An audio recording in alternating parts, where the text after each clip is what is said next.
tu ne feras jamais rien de ta vie.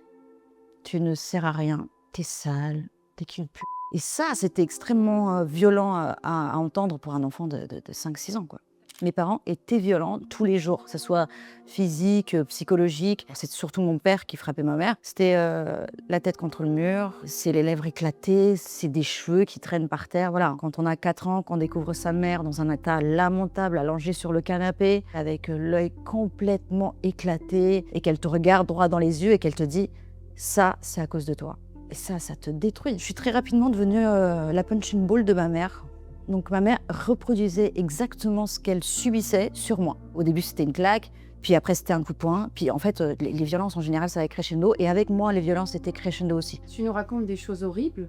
En fait, est-ce que tu n'étais pas une enfant battue? J'étais totalement une enfant battue, détruite. Je sais même pas aujourd'hui comment j'ai réussi à m'en sortir et tout déconstruire pour me reconstruire à nouveau, hein. Tu sais, il y a un truc qui m'a beaucoup marqué, mes enfants, c'est que amour.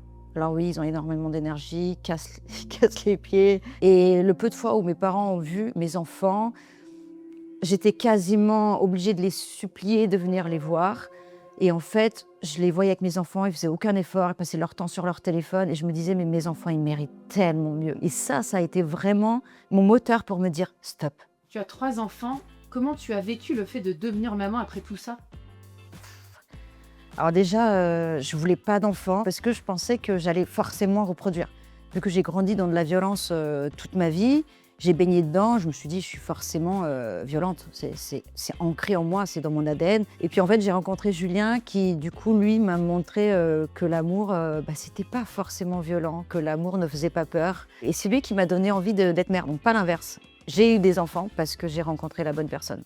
J'ai écrit le livre « Une claque n'a jamais tué personne » et pourtant j'ai cru mourir plusieurs fois. C'est important de préciser la petite phrase à la fin pour libérer la parole sur les violences, pour que la honte change de camp.